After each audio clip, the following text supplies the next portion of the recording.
Welcome to exam Guruji by Arvind sir. Uttar Pradesh police assistant operator head operator की अगर आप तैयारी कर रहे हैं तो प्लीज़ चैनल को अभी अभी सब्सक्राइब कर लीजिए और बेल आइकन दबा लीजिए। और हम आपको बता दें और वीडियो को तुरंत के तुरंत लाइक कर दीजिए। दोस्तों, मैं वही कंटेंट लेकर आता हूं जो कहीं ना कहीं पेपर में हर बार पूछे गए हैं। और दोस्त, अगर आप हमारे साथ अंत तक जुड़े हैं तो मैं दावे के साथ कहता हूं एक दिन आप कमेंट में आकर जरूर कहेंगे कि सर मेरा सिलेक्शन हो गया। मैं वही चुन चुन कर प्रश्न लेकर आता हूं जो कई बार पेपर में पूछे गए हैं।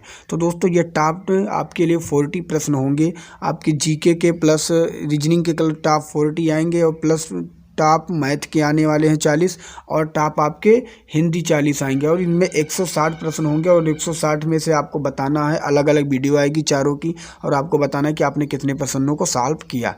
तो पहला ये वीडियो आपके सामने है जीके पोर्शन का, जिसमें इसमें 38 प्रश्न होंगे जो आपके लिए काफ़ी इंपॉर्टेंट है। इसका उत्तर आपको देना है।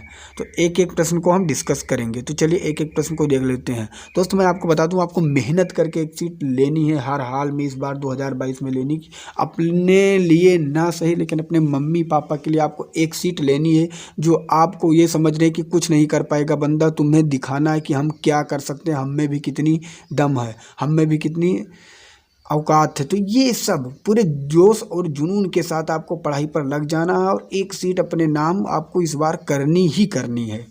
तो चलिए पहला प्रश्न आपके सामने, इसका उत्तर आपको देना है। संसद को भंग करने में कौन सक्षम है? संसद को भंग करने में कौन सक्षम है? अगर संसद को भंग कोई कर सकता है दोस्त, तो कौन कर सकता है? राष्ट्रपति कर सकता है, जो कि ऑप्शन नंबर ये में दिया गया है। ये इसका करेक्ट आंसर हो जाएगा। राष्ट्रपति इसका करेक्ट आंसर होगा। अगला प्रश्न आपके सामने है। फीफा के अनुसार वर्ष 2026 में विश्व फुटबॉल कप में कुल कितने टीमें भाग लेंगी? फीफा के अनुसार 2026 में तो जो कुल भाग लेंगी टीमें वो 48 भागे लेंगी, जो कि correct answer option number C सही हो जाएगा। राष्ट्रीय एकता परिषद एनआईसी के अध्यक्ष कौन होते हैं? तो एनआईसी के अध्यक्ष जो होते हैं वो जो वर्तमान में प्रधानमंत्री होते हैं उन्हीं को बनाया जाता है, जो कि ऑप्शन नंबर ये में दिया गया है। ये इसका करेक्ट आंसर होगा। वर्तमान में माननीय नरेंद्र मोदी जी हैं। अगला प्रश्न आपके सामने, इसका उत्तर आपको देना है। गौतम बुद्ध कौन से गणराज्य के थे? गौतम बुद्ध कौन से गणराज्य के थे? तो इसका जो उत्तर होने वाला है शिबी, शाक्य या सौरसेना या सबारा। तो इसका जो करेक्ट आंसर होगा वह ऑप्शन नंबर बी सही हो जाएगा। शाक्य गणराज्य के थे। हम पूछे आपसे गौतम बुद्ध का जन्म कहाँ पे हुआ? तो गौतम बुद्ध का जो जन्म हुआ कहाँ पे हुआ दोस्तों? वह हुआ लुम्बिनी में। कहाँ पे? लुम्बिनी में। उन्हें सबसे पहले ज्ञान कहाँ प्राप्त हुआ? अगर मैं आपसे पूछूं तो उन्हें जो ज्ञान प्राप्त हुआ वह कहाँ पे प्राप्त हुआ? बोध गया में। कहाँ पे? बोध गया में। अगर आपसे पूछा जाए कि गौतम बुद्ध ने सबसे पहले उपदेश कहाँ पे दिया, सबसे पहले उपदेश कहाँ पर दिया, आपसे अगर ये पूछा जाए तो सारनाथ में। इसका क्या होगा? सारनाथ में। अगर आपसे ये पूछा जाए कि गौतम बुद्ध का मृत्यु कहाँ पे हुई, मृत्यु कहाँ पे हुई, तो उनकी मृत्यु हुई कुशीनगर में। कहाँ पे? कुशीनगर में। तो आशा करता हूँ हर पॉइंट आप नोट कर रहे होंगे और जान रहे होंगे। मैंने इसलिए गौतम बुद्ध के बारे में बताया कि हर बार पेपर में, किसी भी पेपर में गौतम बुद्ध से रिलेटेड एक ना एक प्रश्न जरूर छप जाता है। सबसे अधिक बार अगर पूछा जाए कि सबसे अधिक बार गौतम बुद्ध ने कहाँ पर उपदेश दिया, तो वह है श्रावस्ती। ये भी आपको याद रखना है, श्रावस्ती में। अगला प्रश्न आपके सामने है। अकबर का मकबरा निम्नलिखित किस स्थान पर स्थित है? तो अकबर का जो मकबरा है दोस्त वह है सिकंदरा में, जो कि ऑप्शन नंबर ये में दिया गया। ये इसका करेक्ट आंसर होने वाला है। गांधी इरविन समझौता किस वर्ष हुआ था? तो गांधी इरविन जो समझौता हुआ दोस्तों वह 1931 में दोस्तों 1931 में हुआ, जो कि ऑप्शन नंबर बी में दिया गया है। 1942 में क्या हुआ अगर आपसे पूछा जाए 1942 में, तो 1942 में हुआ भारत छोड़ो आंदोलन। क्या हुआ? भारत छोड़ो आंदोलन 1942 में हुआ। और 1947 में क्या हुआ? 1947 में हुआ भारत की आज़ादी। भारत की स्वतंत्रता कब हुई? 1947 में हुई। ये हर पॉइंट आपको याद रखना है। और 1905 में क्या हुआ आपको बताना है। 1905 कमेंट बॉक्स में आपको बताना है कि 1905 में क्या हुआ। चलिए मैं भी इसका उत्तर बता दे रहा हूँ दोस्त कि 1905 में जो हुआ वह बंगाल विभाजन हुआ। क्या हुआ? 1905 में क्या हुआ? बंगाल विभाजन हुआ। और अगर पूछा जाए बंगाल विभाजन किस ने किया, तो बंगाल विभाजन किया था लॉर्ड कर्जन ने। किसने किया था? लॉर्ड कर्जन ने किया था। अगला प्रश्न आपके सामने, मौलिक अधिकार भारतीय संविधान में उल्लिखित है। कितने मौलिक अधिकार हैं आपको बताना है। 5, 6, 7, 8 मौलिक अधिकारों की संख्या कितनी है? तो जो मौलिक अधिकारों की संख्या है वो है ऑप्शन नंबर बी 6 है। मौलिक अधिकारों की संख्या कितनी है? 6। अगला प्रश्न आपके सामने है, भारत के राष्ट्रपति हैं, बताना है आपको। भारत के राष्ट्रपति हैं देश के प्रमुख, कि सरकार के प्रमुख, कि देश और सरकार के प्रमुख, कि संसद के प्रमुख। तो जो भारत के राष्ट्रपति होते हैं वह देश के प्रमुख होते हैं। अगर भारत में कोई आपातकाल लागू कर सकता है, भारत में अगर कोई आपातकाल लागू कर सकता है, तो कौन आपातकाल लागू कर सकता है? भारत के राष्ट्रपति लागू कर सकते हैं, जो कि ऑप्शन नंबर इसका करेक्ट आंसर दोस्त ये सही हो जाएगा। अगर पूछा जाए भारत के राष्ट्रपति कौन है, तो देश के प्रमुख हैं। ये आपको याद रखना है। लोकसभा भारत के सदन का बताना है कि कौन सा ग्रह है, निचला, ऊपरी, बायां या दाहिना। तो जो लोकसभा होता है वह भारत का निचला सदन होता है, निचला ग्रह होता है, जो कि ऑप्शन नंबर ये में दिया गया है। अगर कोई धन विधेयक जब तक लोकसभा में पारित नहीं होगा तब तक हम उसे पारित नहीं मानेंगे, तो तब तक वह पूर्ण समर्थन उसे नहीं मिलेगा। तो इसका करेक्ट आंसर लोकसभा अगर पूछा जाए भारत की किस सदन का भाग है, तो निचले सदन का भाग है। सूर्य का प्रकाश पृथ्वी तक कितने मिनट में पहुंचता है? सूर्य का प्रकाश पृथ्वी तक कितने मिनट में पहुंचता है? तो ये जो पहुंचता है दोस्त ये लगभग 8 मिनट में पहुंचता है। इसका correct answer option number B सही होने वाला है। बी इसका करेक्ट आंसर हो जाएगा। भारत में जनसंख्या वृद्धि की क्या विशेषता है? भारत में जनसंख्या की वृद्धि की जो विशेषता है, जन्म दर में तो वृद्धि होती है किंतु मृत्यु दर में कमी होती है, इसलिए इसका correct answer option number C सही हो जाएगा। अगर पूछा जाए पूरे विश्व में सबसे अधिक जनसंख्या कहाँ है, तो पहला पर आएगा चीन और दूसरे नंबर पर आएगा भारत। पहले पर आएगा चीन और दूसरे नंबर पर आएगा भारत। अगर पूछा जाए भारत के किस राज्य में सबसे ज़्यादा जनसंख्या है, तो वह होगा उत्तर प्रदेश में। अगर पूछा जाए उत्तर प्रदेश के किस ज़िले में सबसे ज़्यादा जनसंख्या है, तो वह है प्रयागराज में। ये हर पॉइंट आपको नोट करते रहना है। अगला प्रश्न आपके सामने, ब्रिक्स इन 5 प्रमुख उभरती राष्ट्रीय अर्थव्यवस्थाओं के संघ के लिए संक्षिप्त रूप है। तो ब्राज़ील, रूस, भारत, चीन और कौन सा इसमें है? सऊदी, दक्षिण या सिंगापुर या श्रीलंका। इन चारों के बाद एक और कौन सा है, तो वह है दक्षिण अफ्रीका, साउथ अफ्रीका, जो कि ऑप्शन नंबर बी में दिया गया। बी इसका करेक्ट आंसर हो जाएगा। अगला प्रश्न आपके सामने, इसका उत्तर देना। पेज फॉल्ट कब होता है? पेज फॉल्ट कब होता है? तो जब विशिष्ट पेज की में त्रुटि हो या जब प्रोग्राम ऐसे पेज में पहुंचे जो उस समय मुख्य मेमोरी में ना हो। जब कोई प्रोग्राम ऐसे पेज में पहुंच जाए जहां पे मुख्य मेमोरी ना हो, वहां पे पेज फॉल्ट हो जाता है। तो इसका correct answer option number B सही हो जाएगा। यूरिया का रासायनिक सूत्र क्या है आपको बताना है। सॉरी मित्र, यूरिया का रासायनिक सूत्र क्या है? इसका करेक्ट आंसर क्या होगा? तो इसका करेक्ट आंसर अगर हम बताएं तो दोस्तों NH2CO होगा, जो कि ऑप्शन नंबर डी में दिया गया है। डी इसका करेक्ट आंसर हो जाएगा। अगला प्रश्न आपके सामने, निम्नलिखित में से कौन सी सबसे बड़ी ज्ञात कोशिका है। आपको बताना है कौन सी सबसे बड़ी ज्ञात कोशिका है। तो जो सबसे बड़ी ज्ञात कोशिका है मेरे भाई वह है शुतुरमुर्ग का अंडा, जो कि ऑप्शन नंबर डी में दिया गया है। डी इसका करेक्ट आंसर होने वाला है। अल्फा, दोस्तों इसका उत्तर बताना है। अल्फाल्फा एक प्रकार का क्या है। अल्फाल्फा जो दोस्तों है वह जो होता है वह एक प्रकार का घास होता है, जो कि ऑप्शन नंबर सी में दिया गया है। सी इसका करेक्ट आंसर हो जाएगा।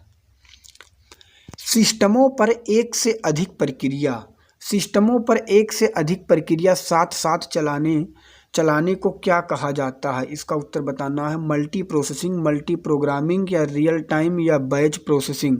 इसका उत्तर क्या होने वाला है। जो एक ही सिस्टम पे कई प्रक्रिया चलाई जाती है वहाँ पे होता है मल्टी प्रोसेसिंग, जो कि ऑप्शन नंबर ये में दिया गया है। ये इसका करेक्ट आंसर हो जाएगा। 1 GB के बराबर कितने KB होते हैं। 1 GB के बराबर कितने KB होते हैं। तो आपको याद रखना 1024 MB होते हैं और 1 MB में 1024 200 KB होते हैं। तो अगर 1 GB में पूरा अगर पूछा जाए तो 1024 गुणे 1024 होगा, जो कि correct answer option number C सही हो जाएगा। सी इसका करेक्ट आंसर हो जाएगा। अगला प्रश्न आपके सामने ही, इसका उत्तर आपको देना है। CFC में से ओजोन परत को बचाने के लिए तैयार की गई अंतर्राष्ट्रीय संधि का नाम बताइए। CFC जो होता है में ओजोन परत को बचाने के लिए जो अंतर्राष्ट्रीय संधि हुई उसका नाम क्या है, उसको बताना है आपको। इसका बहुत ही IMP प्रश्न है। इसका करेक्ट आंसर क्या होगा आपको बताना है। तो जो इसका करेक्ट आंसर होगा मेरे भाई वह होगा मॉन्ट्रियल प्रोटोकॉल, जो कि ऑप्शन नंबर बी में दिया गया है। अंतर्राष्ट्रीय संधि का जो नाम था वो मॉन्ट्रियल प्रोटोकॉल था। डेजर्ट फेस्टिवल कहाँ पे आयोजित किया जाता है। डेजर्ट दोस्तों जो डेजर्ट किया जाता है वह जैसलमेर में किया जाता है, जो कि ऑप्शन नंबर बी में दिया गया। बी इसका करेक्ट आंसर हो जाएगा। जैसलमेर जो पड़ता है मेरे भाई वो राजस्थान में पड़ता है। कहाँ पड़ता है, राजस्थान में। और अगर भारत का सबसे बड़ा क्षेत्रफल वाला अगर कोई राज्य है तो वह कौन सा है, राजस्थान है। भारत में महिलाओं की खराब दशा के लिए कौन जिम्मेदार नहीं है। पुरुष प्रधान समाज, दहेज प्रथा, बाल विवाह या विधवा पुनर्विवाह। तो इसमें हम आपको बता दें भारत में महिलाओं की जो खराब दशा की जिम्मेदार नहीं है, तो ये भी पुरुष प्रधान समाज भी जिम्मेदार है, क्योंकि महिलाओं को यहाँ पे आज़ादी नहीं मिल पाती। दहेज प्रथा भी जिम्मेदार है, बाल विवाह भी जिम्मेदार है, लेकिन विधवा पुनर्विवाह जिम्मेदार नहीं है। तो इसका correct answer option number D सही हो जाएगा। उत्तर प्रदेश का गुरु पूर्णिमा पर्व समर्पित है किस ऋषि को, आपको बताना है।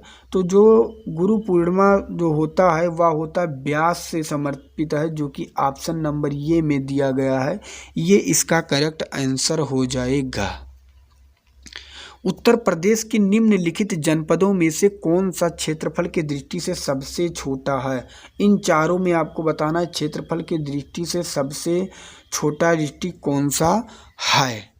तो इन चारों में अगर देखा जाए तो जो सबसे छोटा होगा वह होगा वाराणसी, जो कि ऑप्शन नंबर ये में दिया गया है। ये इसका करेक्ट आंसर हो जाएगा। दोस्तों जो गाजीपुर है, इसे हम वीरों की भूमि कहते हैं। ये भी आपको याद रखना है, वीरों की भूमि के नाम से भी जाना जाता है। भारत में उत्तर प्रदेश जिस पैदावार का सबसे बड़ा उत्पादक है वह क्या है, खाद्यान्न, तिलहन, दलहन, मसाले। तो इसका जो करेक्ट आंसर होगा वह खाद्यान्न का है, जो कि ऑप्शन नंबर ये में दिया गया है। ये इसका करेक्ट आंसर हो जाएगा। केरल राज्य ने किस मिशन के द्वारा 100% प्राथमिक शिक्षा का लक्ष्य हासिल कर लिया है। तो इसका जो करेक्ट आंसर होगा वह अतुल्यरम मिशन है, जो कि ऑप्शन नंबर बी में दिया गया है। इसका करेक्ट आंसर हो जाएगा। ये बहुत ही IMP प्रश्न है, इसे आपको ध्यान रखना है। किस देश में कृत्रिम सूर्य का निर्माण किया गया है? इन चारों में बताना है किस देश में कृत्रिम सूर्य का निर्माण किया जा रहा है। तो इसका जो करेक्ट आंसर होगा दोस्तों वह कोरिया होगा, जो कि ऑप्शन नंबर बी में दिया गया है। बी इसका करेक्ट आंसर हो जाएगा। अगला प्रश्न आपके सामने है, किस महिला क्रिकेटर को मेलबोर्न क्रिकेट क्लब या एमसीसी के आजीवन सदस्यता प्रदान की गई है? तो इन चारों में आपको बताना है। तो इसका जो करेक्ट आंसर होगा वह अंजुम चोपड़ा हो जाएगा, जो कि ऑप्शन नंबर ये में दिया गया है। ये इसका करेक्ट आंसर हो जाएगा। प्रदेश में नवाबगंज पश्चिम बिहार कहाँ स्थित है?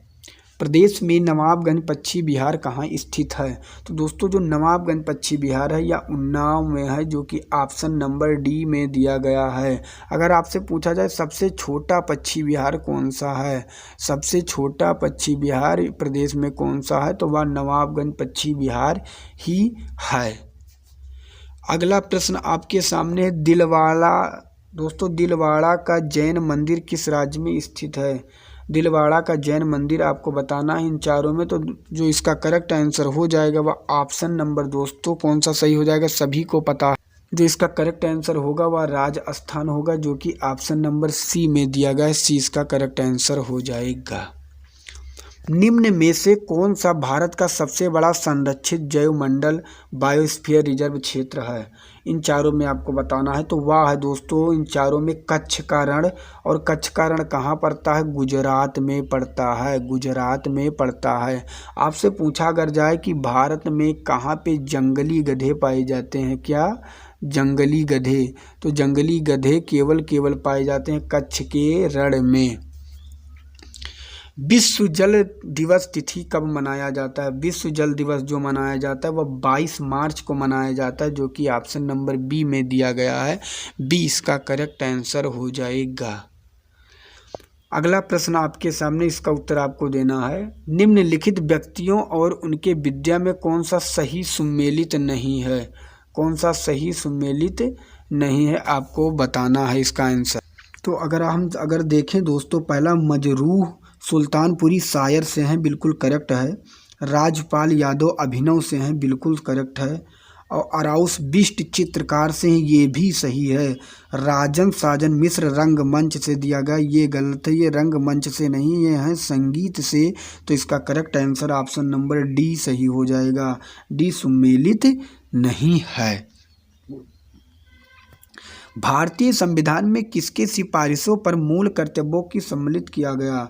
मूल कर्तव्यों को सम्मिलित किया गया। तो इसका जो करेक्ट आंसर होगा वह स्वर्ण सिंह समिति होगा, जो कि ऑप्शन नंबर बी में दिया गया है। बी ही इसका करेक्ट आंसर हो जाएगा। निम्नलिखित में से कौन सा युग्म सही सुमेलित नहीं है? सही सुमेलित नहीं है। झीलों की भूमि फिनलैंड, बिल्कुल सही है। गोल्डन पैगोडा की भूमि म्यांमार। सफ़ेद हाथियों की भूमि अर्जेंटीना दिया गया, ये गलत है। सफ़ेद हाथियों की भूमि अर्जेंटीना नहीं है, वह क्या है? थाईलैंड है। क्या है? थाईलैंड है। उगते सूर्य की भूमि को जापान कहा गया है, बिल्कुल जापान में बताया गया, करेक्ट है। केवल ऑप्शन नंबर बी सुमेलित नहीं है। निम्नलिखित में से कौन रासायनिक उर्वरक का उदाहरण नहीं है? तो यूरिया भी है, पोटास भी है और फास्फेट भी होता है, लेकिन कंपोस्ट नहीं होता, जो कि ऑप्शन नंबर डी में दिया गया है। डी इसका करेक्ट आंसर हो जाएगा। गदर पार्टी के संस्थापक कौन हैं? तो गदर पार्टी के संस्थापक हैं दोस्तों वो हैं लाला हरदयाल, जो कि ऑप्शन नंबर सी में दिया गया है। सी ही इसका करेक्ट आंसर हो जाएगा। अर्जुन अवार्ड से सम्मानित देश के पहले आईएएस ऑफिसर कौन हैं? देश के पहले आईएएस ऑफिसर कौन हैं? तो इसका उत्तर आपको देना है। पहले तो आपको पता होना चाहिए जो अर्जुन अवार्ड है या खेल से संबंधित है, किससे संबंधित है? खेल से संबंधित है। और इसे जो सबसे पहले आईएएस ऑफिसर को मिला तो वह सुहास अलवाई को मिला था, जो कि ऑप्शन नंबर सी में दिया गया। सी इसका करेक्ट आंसर हो जाएगा। अगला प्रश्न आपके सामने है, CPO-26 जलवायु परिवर्तन शिखर सम्मेलन 2021 का आयोजन किस शहर में किया गया था? बहुत ही आईएमपी प्रश्न है। किस शहर में किया गया था? तो यह किया गया था दोस्त ग्लासगो में, जो कि ऑप्शन नंबर डी में दिया गया। डी इसका करेक्ट आंसर हो जाएगा। दोस्त ये थे 38 प्रश्न। आपके हिंदी के भी प्रश्न आने वाले हैं। हिंदी के भी क्लास देखना है, प्लस रीजनिंग की क्लास देखना है, प्लस मैथ की क्लास देखना है, और फिर 160 प्रश्नों के बाद आपको बताना है आपने कितने प्रश्नों को हल किया। आशा करता हूँ यह वीडियो आपको पसंद आई होगी दोस्त। अगर पसंद आई तो प्लीज़ अपने मित्र तक ज़रूर शेयर करना। अगर मैं आप लोगों के लिए मेहनत कर रहा हूँ जितनी मुझसे हो सकता है, तो अगर आपसे एक छोटी सी निवेदन है कि प्लीज़ वीडियो को शेयर करें और वीडियो को लाइक ज़रूर करें। मिलेंगे एक दूसरे नेक्स्ट वीडियो में, तब तक के लिए जय हिंद, जय भारत, वंदे मातरम।